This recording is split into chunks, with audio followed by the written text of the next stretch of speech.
Si Kuya Elmer, tahimik pero killer ang kanyang ngiti. Seryoso pero masayahin din.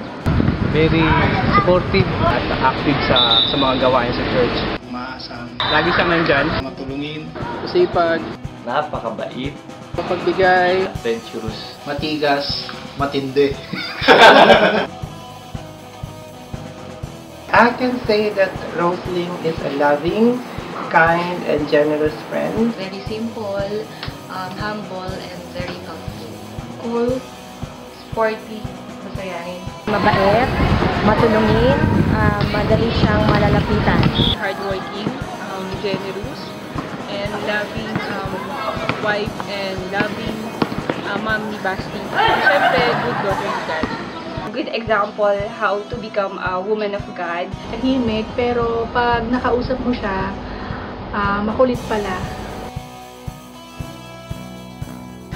Si Tita Beth, sobrang masayahin niya. Sweet, kind, Maunawain, Malambing, pagmahal, madali siyang ma-approach. generous din. Very responsible, very dedicated, very thoughtful. very warm sa pag-welcome ng mga new members ng church.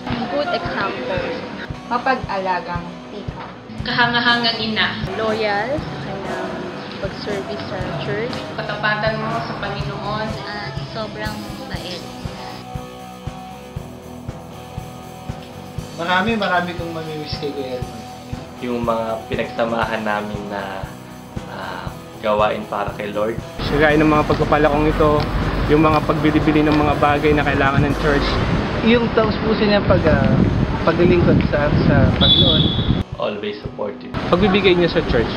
Generous ni Kuya Elmer sa lahat ng bagay. Kasi nung one time na wala na akong trabaho. Kumbaga siya ang tumulong sa akin.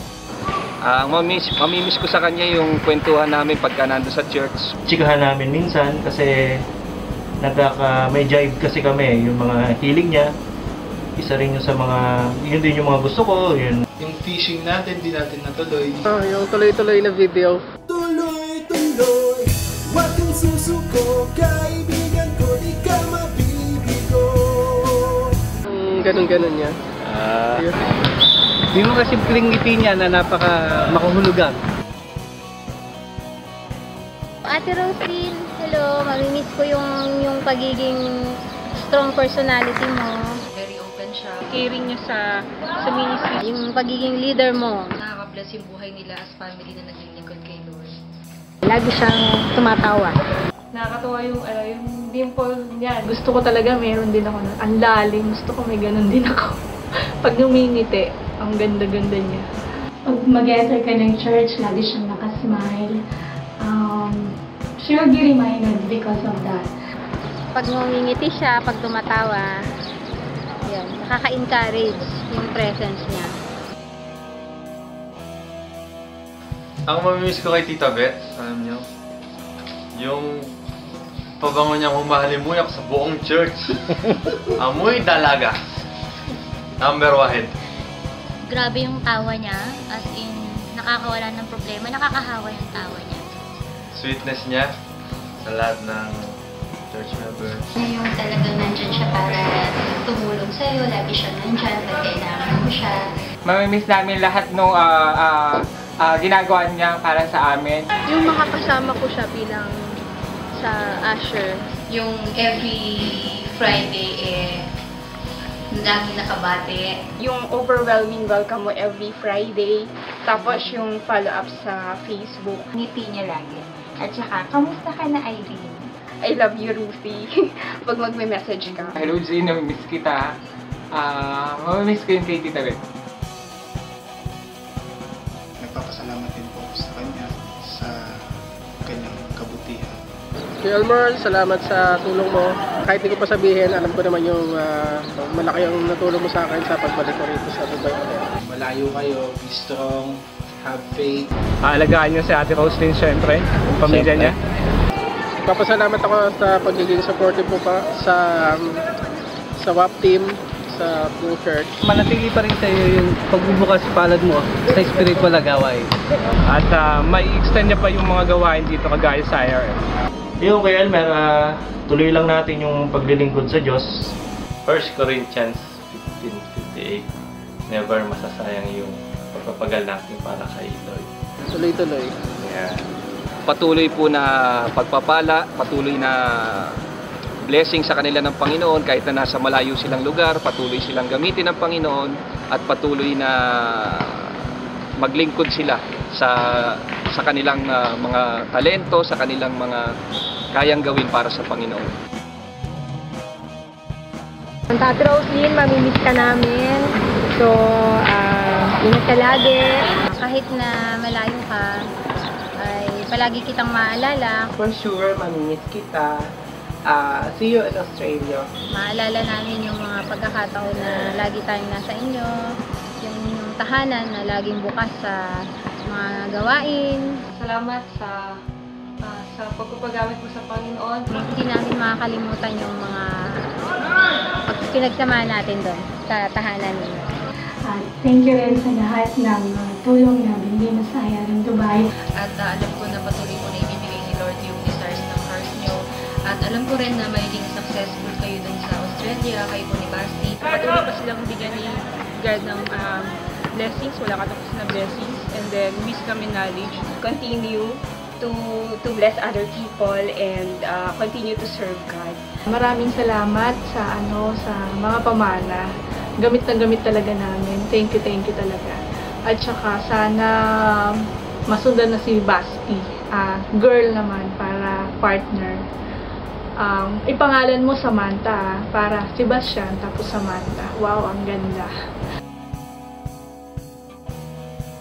Tita Beth, I have a special message for you. Moments. Life is filled with special moments. Moments that pass us by. Moments we can never get back. And moments that take our breath away. Isaiah 41:10, Fear not, for I'm with you. Be not dismayed, for I'm your God. I will help you, I will strengthen you. I will uphold you with my victorious right hand. May you have a good health.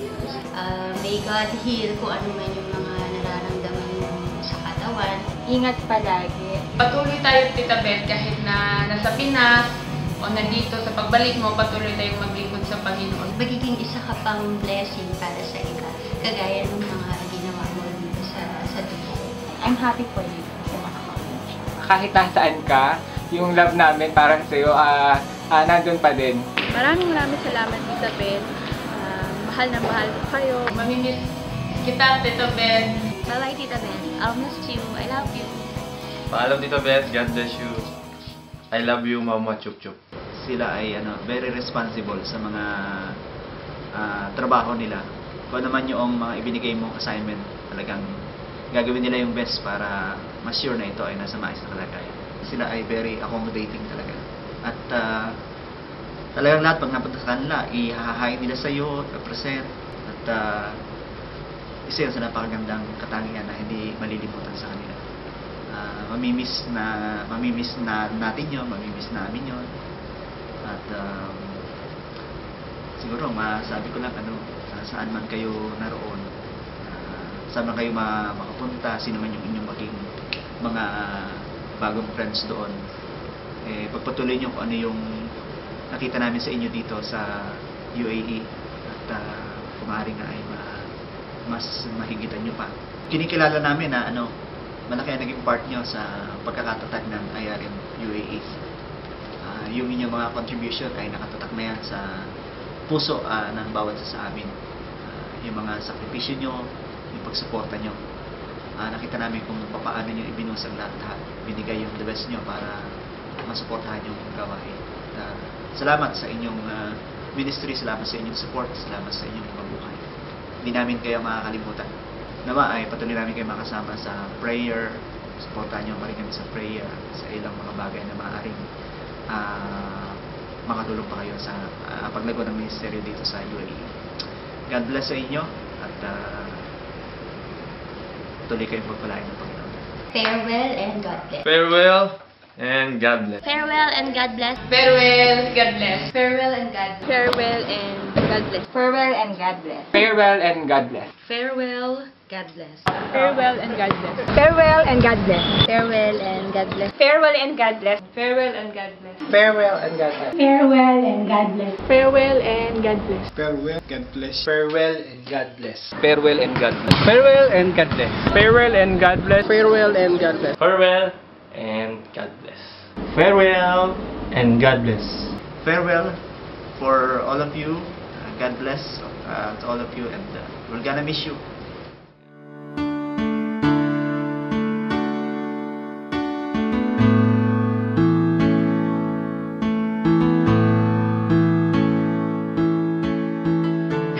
Alam mo, totoo lang po, masakit po yung lalamon ako, pero